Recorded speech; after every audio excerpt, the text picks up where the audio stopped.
ఓం గం గణాధిపతయే నమః. ఐం సరస్వత్యై నమః. ఓం శ్రీ గురుభ్యో నమః. హరి ఓం. శరదిందు సమాకారే పరబ్రహ్మస్వరూపిణే వాసరాపీఠ నిలయే సరస్వతీ నమోస్తుతే.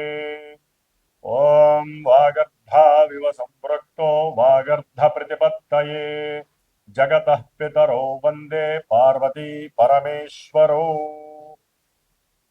వీక్షిస్తున్నటువంటి ప్రేక్షకులందరికీ కూడా ఈ యొక్క డిసెంబర్ మాసంలో 16వ తేదీన రవి తన యొక్క రాశిని మార్చుకుంటూ వృశ్చిక రాశిలోంచి ధనస్సు రాశిలోకి సంక్రమించేటటువంటి సమయము పుష్యమాసముగా మనము చాలా విశేషమైనటువంటి పండగగా భావిస్తాము. ముఖ్యంగా వైష్ణవ సాంప్రదాయంలో అటు వెంకటేశ్వర స్వామి వారికి, సీతారామచంద్రమూర్తికి, అలాగే కృష్ణుడికి, హనుమంతుల వారికి చాలా విశేషమైనటువంటి పండగగా చేసేటటువంటి మాసము ఈ యొక్క పుష్యమాసము.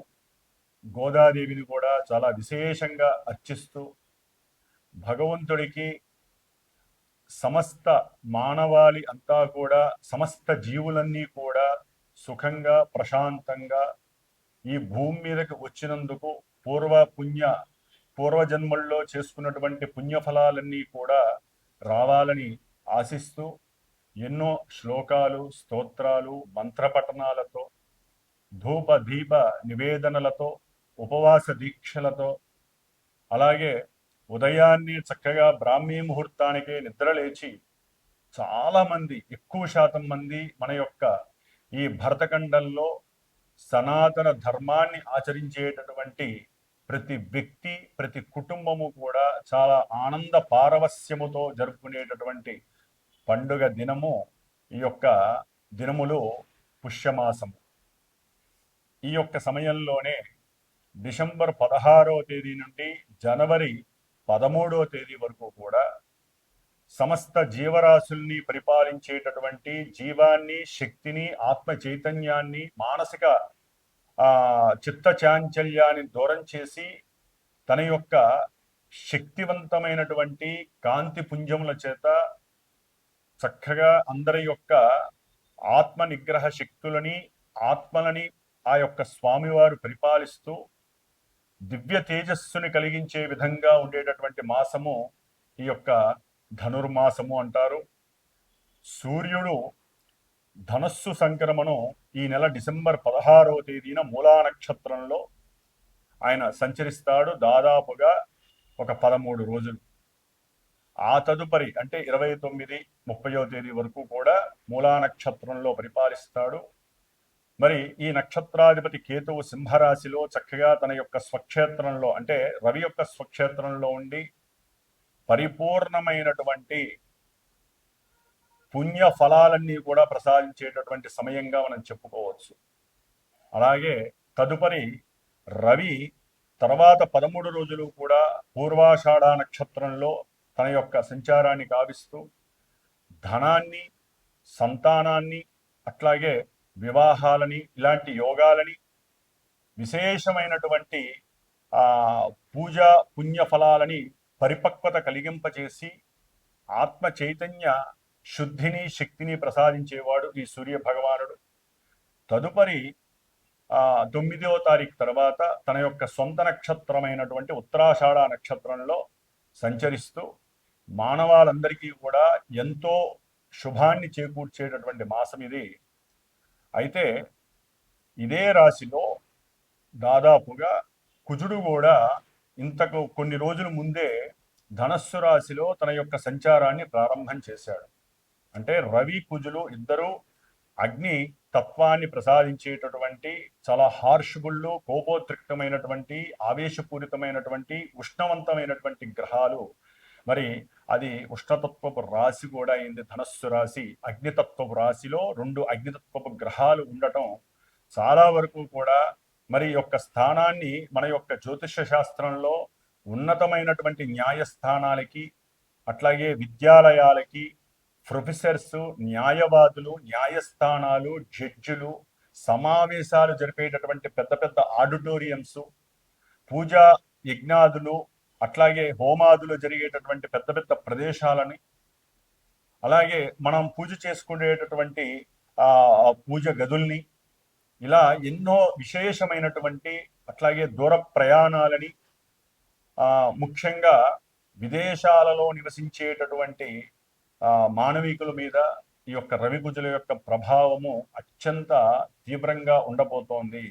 ముఖ్యంగా రాజకీయ నాయకులు, మిలిటరీ, పోలీస్ ఉన్నతాధికారులు, డాక్టర్లు, ఎవరైతే వైద్య శాస్త్రంలో మెదడుకి సంబంధించినటువంటి డాక్టర్లు, అంటే మైండ్కి, నర్వస్కి సంబంధించినటువంటి, అట్లాగే శస్త్రచికిత్సలు ఎవరైతే సర్జన్స్ ఉంటారో వారికి సంబంధించి, ఆయుర్వేదంలో కూడా నూతన విప్లవము, ఆయుర్వేదానికి సంబంధించిన మందులు అవసరమయ్యేటటువంటి రోజులు మరి ఈ యొక్క నెల రోజులు కూడా అలాంటి పరిస్థితి రాబోతోంది. ఎన్నో ప్రయాణాల యందు ఆకస్మికంగా ఎన్నో రకాలైనటువంటి దుస్సంఘటనలు, దుర్ఘటనలు కూడా జరిగేటటువంటి సమయం ఇది. ఎన్నో ప్రమాదాలు, ఆయుర్గండాలు, అట్లాగే తీవ్రమైనటువంటి తలనొప్పులు, కీళ్ళవాతాలు, నడున్నొప్పులు, అట్లాగే మూర్ఛపు వ్యాధులు, మరి శిరో సంబంధితమైనటువంటి ఎన్నో దోషాలు, సయాటిగా నొప్పులు కానివ్వండి, ఇలాంటివి అనారోగ్యాలు, అట్లాగే ఉష్ణతత్వపు గ్రహం కాబట్టి తీవ్రమైనటువంటి అలసట, కళ్ళు తిరగటము, అట్లాగే ఈ మర్మగర్భితమైనటువంటి మర్మాంగ అవయవాలకు సంబంధించినటువంటి కొన్ని అనారోగ్య దోషాలు కావచ్చు, ద్వితీయ వివాహాల పరంగా కొన్ని సంఘటనలు మరి ఇబ్బంది కలగచ్చు, రాజకీయ నాయకులకి కొన్ని మృత్యు సంకటాలుగా కూడా చెప్పుకోవచ్చు. అంటే మృత్యు సంకటము అంటే ఎన్నో రకాలైన ఇబ్బందులు అని చెప్పుకోవాలి. మృత్యు అనగానే మరణం ఒకటే కాదు, దానికి పరిపాటిగా వారికి ఊపిరాడనివ్వనటువంటి పరిస్థితులు ఎన్నో కలుగుతూ ఉంటాయి. ముఖ్యంగా అగ్ని సంబంధితమైనటువంటి విషయాలు, రవి కుజులు ఇద్దరూ కూడా మరి మిలిటరీ వ్యవస్థని జాగ్రత్తగా ఉంచుకోవాల్సినటువంటి పరిస్థితి. అట్లాగే బుధుడు, శుక్రుడు కూడా ఈ నెల డిసెంబర్ 20 తర్వాత శుక్రుడు మరి ఆయన వీళ్ళిద్దరితో కలుస్తున్నాడు. బుధుడు ఈ డిసెంబర్ 29వ తేదీన ఈ ముగ్గురుతో కలుస్తున్నాడు. దాదాపుగా ఈ డిసెంబర్ 16 నుంచి 30 లోపల రవి, కుజ, బుధ, శుక్ర 4 గ్రహాలు ఈ యొక్క ధనస్సు రాశిలో ఉండి ఇటు ఎన్నో రకాలైనటువంటి వార్తా పత్రికలు, అట్లాగే టెలివిజన్ సంస్థలకి సంబంధించి, అంటే ఫోటోగ్రఫీకి సంబంధించి, శిల్ప కళాకారులకి, న్యాయవాదులకి, ప్రొఫెసర్స్కి, ఉన్నత విద్యాలయాలకి సంబంధించి, వైద్యులు, శస్త్రచికిత్సలు చేసేటటువంటి వైద్యులకి సంబంధించి, ముఖ్యంగా డబ్బులు అంటే ధనానికి సంబంధించిన ఫైనాన్స్ బిజినెస్ ఏవైతే ఉన్నాయో అవి కావచ్చు, ఆర్బీఐ కావచ్చు, ఎన్నో విప్లవాత్మకమైనటువంటి మార్పులు, ఎన్నో తట్టుకోలేనటువంటి ఎన్నో చర్యలు చేపట్టేటటువంటి పరిస్థితులు ఎదురవుతున్నాయి. దాదాపుగా చతుర్గ్రహ కూటమి అంటారు దీన్ని. మరి ఈ నెలలో దాదాపు డిసెంబర్ 29, 30 తేదీ నుండి జనవరి 13వ తేదీ వరకు ఈ 4 గ్రహాల ప్రభావంతో పాటుగా ఆల్రెడీ మీనరాశిలో, జలరాశిలో ఉన్నటువంటి పాపి అయినటువంటి శనిగ్రహం యొక్క వీక్షణ 10వ దృష్టి 4 గ్రహాల మీద పడుతోంది. అట్లాగే గురుడు ఒకందుకు గురుడు యొక్క దృష్టి, సప్తమ దృష్టి 4 మీద పడటం అనేటటువంటిది కొంత ఉపశమనం కలుగుతుంది. అంటే ఏదైనా సమస్యలు వచ్చినా అవన్నీ నెట్టివేసేటటువంటి శక్తి గురుడు ఇక్కడ ప్రసాదిస్తున్నాడు. ఏదేమైనప్పటికీ అగ్నిపరంగా, జలపరంగా, వాయుపరంగా, అంటే ఈ వీటికి సంబంధించినటువంటి ప్రయాణాల పరంగా ఏదైనా జాగ్రత్తలు వహించాలి. అట్లాగే ముఖ్యంగా విమానయాన సంస్థలలో ఎన్నో రకాలైనటువంటి వింత మార్పులు కలుగుతున్నాయి. కొంచెం జాగ్రత్త పడటం మంచిది. కొన్ని అగ్ని ప్రమాదాలు మనుషుల్ని చాలా ఇబ్బందికరమైనటువంటి పరిస్థితుల్లోకి నెట్టే పరిస్థితులు ఉన్నాయి. కాబట్టి సరే, రాహు కుంభరాశిలోనే ఉన్నారు, కేతువు సింహరాశిలోనే ఉన్నారు, అట్లాగే శని భగవానుడు మీనరాశిలో ఉన్నారు, వక్రీగత గురుడు మిథున రాశిలోకి వచ్చారు. కాబట్టి ఈ యొక్క సంచారాలు ముఖ్యంగా 4 గ్రహాలు మాత్రము ఒకే రాశిలో ఉండటం మరి అది కొంత ఇబ్బందికరమైన పరిస్థితి. ఇటు శుభగ్రహ దృష్టి, పాపగ్రహ దృష్టి వలన కొంత బ్యాలెన్సింగ్ అవుతుందేమో కానీ వచ్చే సమస్యలు మాత్రము చాలా ఇబ్బందికరంగా ప్రపంచానికి మారేటటువంటి అవకాశము, కొన్ని విప్లవాత్మకమైనటువంటి చర్యలు, కొట్లాటలు, ఎన్నో రకాలైనటువంటి, అంటే మనకి తూర్పు భాగంలో ఉన్నటువంటి కలకత్తా, పశ్చిమ బెంగాల్కి సంబంధించి ఏదైతే సరిహద్దు ప్రాంతాల్లో ఉన్న గ్రామాలు కావచ్చు, పట్టణాలు కావచ్చు, దానికి ఆనుకున్న దేశాల పరంగా కావచ్చు, ఎన్నో రకాలైనటువంటి దుర్ఘటనలు జరగడానికి ఈ యొక్క రవికుజుల యొక్క ప్రభావము, శని యొక్క దృష్టి ప్రభావము చాలా తీవ్రతరంగా ఉంటుంది.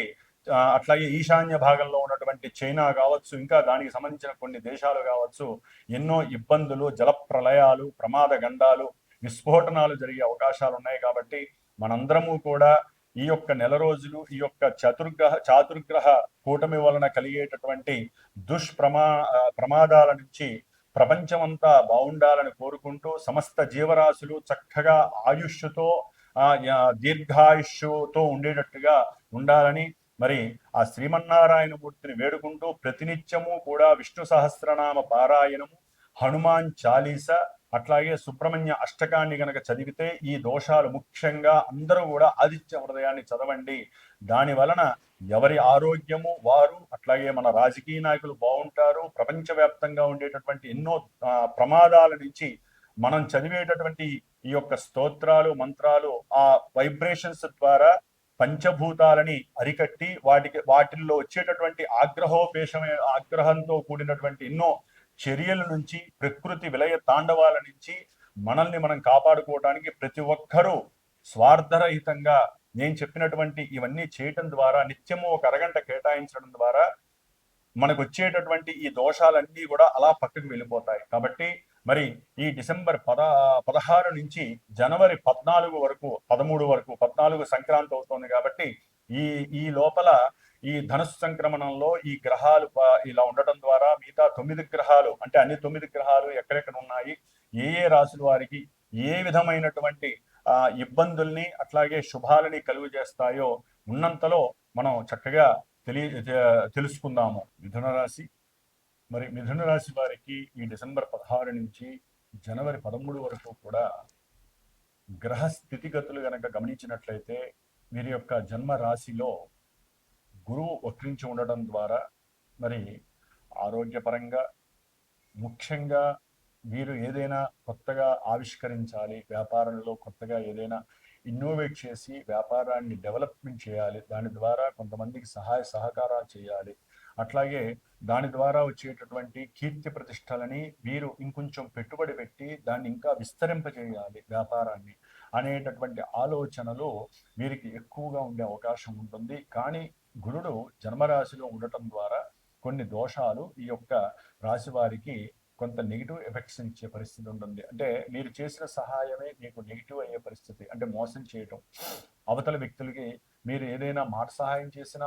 ధన సహాయం చేసినా, వ్యాపారంలో మీకు పార్ట్నర్షిప్గా చేసుకోవాలని అనుకున్నా, చివరికి చేసేటటువంటి ఉద్యోగంలో కూడా ఎవరికైనా మిథున రాశి వారికి వారు ఏదో అనుకొని వారు చేసిన సహాయాలు కూడా మర్చిపోయి వీరిని వేరే చోటికి ట్రాన్స్ఫర్ చేయటము, దాని ద్వారా ప్రదేశ మార్పు కలిగి వీరు ఆరోగ్యాన్ని, కుటుంబానికి దూరం కావటము, అట్లాగే వీరు ఉన్న చోట ఏదైనా ఉద్యోగరీత్యానే కాకుండా ఒక వ్యాపార ధర్మం ఆచరిస్తే మరి దానికి కూడా దూరం అవడం ద్వారా వ్యాపారస్తుల మధ్య కొంత సరైన అవగాహన లేక వ్యాపారంలో కొన్ని నష్టాలు కలగటము, వీరు అనుకున్న విధంగా వ్యాపారంలో అవతలి వ్యక్తి ప్రదర్శించకపోవడం ద్వారా వీరు ఊహించుకున్నవన్నీ కూడా కిందకి పడిపోవటము, అట్లా ఎన్నో జరిగే అవకాశం ఉంటుంది. అట్లాగే సంతానం మీద కూడా ఈ యొక్క ఎఫెక్షన్ బాగా పడుతుంది. భార్యాభర్తల మధ్య కూడా కొంత విభేదాలు కలిగి ఇరువురి మధ్య కూడా సంఘర్షణలు, సంఘటనలు కూడా ద్వితీయ వివాహానికి కొంతమందికి వారి జాతకంలో ఉంటే కొంతమందికి ఆలోచనలు కలిగే అవకాశం ఉంటుంది. అలాంటి ఆలోచన రానియకుండా మీరు జాగ్రత్త పడాలి.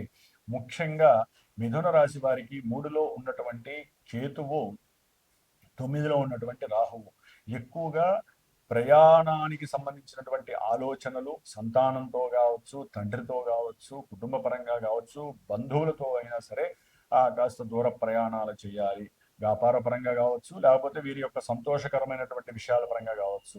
కాబట్టి ఏదో రకంగా లేకపోతే ఫ్రెండ్స్తోనైనా సరే దూరం వెళ్ళాలి, హ్యాపీగా ఎంజాయ్ చేసి రావాలి. లేకపోతే ధార్మికమైనటువంటి ఒక తీర్థయాత్ర చేసేటటువంటి పరిస్థితి అనుకోకుండా వీరికి ఏదైనా సెలవులు రావటము, ఉద్యోగంలో కొన్ని మార్పులు చేర్పుల వలన వీరికి ఒక 10 రోజులు 4 రోజులు సందర్భము, సమయము రావడం ద్వారా చక్కగా దూరాభారాలకు వెళ్ళే అవకాశము, దాని ద్వారా కొంత ధన నష్టము, అలాంటి సమయంలోనే భార్యాభర్తల మధ్య ఆకస్మికంగా ఎన్నో రకాలైనటువంటి చర్యలతో కూడినటువంటి సంబంధ బాంధవ్యాలు తొలగిపోయేటటువంటి పరిస్థితులు కలుగుతాయి. ప్రేమ అనురాగాలు కొంత దూరమయ్యే పరిస్థితులు ఉంటాయి.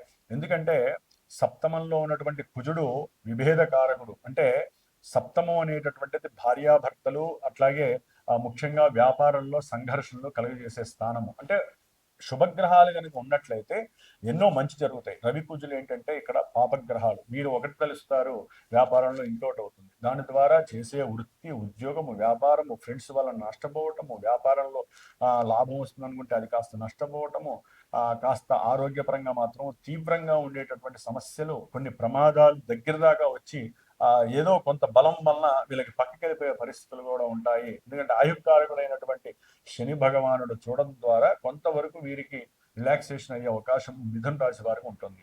అట్లాగే 4 గ్రహాలు ఈ డిసెంబర్ ఎండింగ్ నుంచి ఇక్కడ ఉండడం ద్వారా ముఖ్యంగా వీరు తలిచినటువంటి కొంతమంది విద్యార్థులకి మరి అది కొంత అనుకోనటువంటి గవర్నమెంట్ విద్యాలయాల్లో చదివే వాళ్ళకి, లేకపోతే గవర్నమెంట్ నుంచి సహాయ సహకారాలు అందుతాయి అనుకున్నటువంటి వారికి అవి అందకపోవటము, దాని ద్వారా వీరు సంశయాత్మంలో పడతారు. ఏం చేయాలి, ఉన్నతమైనటువంటి విద్యలకి స్కాలర్షిప్ వస్తుంది అనుకుంటే అది రాలేదు, మరి రాకపోతే మళ్ళీ ఇప్పుడు అక్కడ పరిస్థితులు బాగాలేదు అనే పరిస్థితి. ఎందుకంటే ఇప్పుడున్న గ్రహస్థితి చూస్తే విదేశాలలో చదువుకునేటటువంటి వారికి కానీ, ఇక్కడి నుంచి విదేశాలకి ప్రయాణం చేసేటటువంటి వారికి కానివ్వండి, ఎన్నో రకాలైన ఆపదలు కలిగే పరిస్థితులు ఉంటాయి, మల్టిపుల్గా ఉంటాయి. అది అందరికీ జరుగుతుందని కాదు, మిథున రాశి ఉన్నటువంటి వారికి జాతకాలలో కొన్ని గ్రహాల యొక్క ఇంటరప్షన్ ఉన్నటువంటి వారికి మాత్రమే ఇలాంటివి జరుగుతాయి. అది గుర్తుపెట్టుకోవాలి. అట్లాగే ఈ బుధుడు, శుక్రుడు, రవి, కుజుడు 4 గ్రహాలు నెలాఖరికి సప్తమంలోకి రావటం వలన ధనపరంగా, వ్యాపార పరంగా, బంధువుల పరంగా, తండ్రి పరంగా, గవర్నమెంట్ ఉద్యోగాల్లో చేసే ఉద్యోగుల పరంగా, లేకపోతే డాక్టర్ల పరంగా, డాక్టర్లు ఉంటారు, గైనకాలజిస్టులు కావచ్చు, లేకపోతే నర్వస్గా నర్వుకి అంటే నరాలకి సంబంధించినటువంటి డాక్టర్లు కావచ్చు, లేకపోతే హెడ్కి సంబంధించినటువంటి ఆపరేషన్లు చేసేవాళ్ళు కావచ్చు, లేకపోతే కొంతమంది మనకి మర్మాంగాలు ఉంటాయి, వాటికి సంబంధించినటువంటి శాస్త్రవేత్తలు అంటే డాక్టర్లు కావచ్చు. ముఖ్యంగా వైద్యం ద్వారా ఎన్నో రకాలైనటువంటి మందులు కనిపెడతా ఉంటున్న వారికి కొంచెం నెగిటివ్ ఎఫెక్ట్ కనిపించే అవకాశం ఉంటుంది. అంటే నూతన అన్వేషణల్లో అన్ని వారికి పరాభవాలు కలిగే పరిస్థితులు కలిగే అవకాశం ఉంటుంది. కర్మదోషాలు వెంబడిస్తున్నాయి కాబట్టి మిథున రాశి వారికి ఒక్క కేతువు తప్ప మిగతా గ్రహాలన్నీ కూడా ఈ నెలలో సాధ్యమైనంత వరకు నెగిటివ్లోనే ఉన్నాయి. కాబట్టి వీరు తప్పకుండా నవగ్రహాలన్నిటికీ సంబంధించినటువంటి పరిహారాలు చేసుకోండి. అట్లాగే నవగ్రహాలకి దీపారాధనలు చేయండి, లేకపోతే నిత్యము ప్రదక్షిణాలు చేయండి, నవగ్రహ పాశుపత హోమం చేయించండి, లేకపోతే రుద్రుడికి నవగ్రహ పాశుపత అభిషేకం చేయించుకోండి, లేదా నిత్యము నవగ్రహ స్తోత్రాలు ఏ గ్రహానికి ఎన్నిసార్లు ఉన్నాయో అన్నిసార్లు చదవండి. మీరు ఈ యొక్క ఇబ్బందుల నుంచి బయటపడతారు. ఏదేమైనప్పటికీ జన్మజాతకాదుల్లో ఉన్నటువంటి దశాంతర దశలు మాత్రమే మనకి ఈవెంట్స్ ని ప్రసాదిస్తాయి. అవి గోచారంలో ఎక్కడెక్కడ ఉన్నాయి, జాతకంలో ఏ గ్రహం ఏ యొక్క నక్షత్రాల్లో ఉన్నాయి, ఇక్కడ వారు మనల్ని అనుకూలిస్తున్నారా లేదా అనేది మాత్రమే తెలుసుకొని మనం వ్యాపారం చేయాలి, పెళ్ళి అయినా చేసుకోవాలి.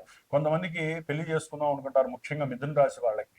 అంటే ఈ నెలలో పెళ్లి ముహూర్తాలు లేకపోయినప్పటికీ దానికి సంబంధించిన ఆలోచనలు వస్తే మటుకు అవి కొంచెం ఇబ్బందికరంగా మారుతాయి. జాగ్రత్తగా ఉండండి. జన్మజాతకాన్ని నమ్మాలి. జన్మజాతకం ద్వారా ఉండేటటువంటి దోషాలు పరిహారాలుగా చేసుకుంటేనే మానవ జీవితం దుర్లభం లేకుండా, ఎటువంటి ఇబ్బందులు లేకుండా సాఫ్గా వెళ్ళటానికి మన వంతు ప్రయత్నము పూర్వజన్మ పుణ్య ఫలాన్ని మనం పొందడం ద్వారా మాత్రమే లభిస్తుందని గుర్తుపెట్టుకోండి. ఓం నమో నారాయణాయ నమః.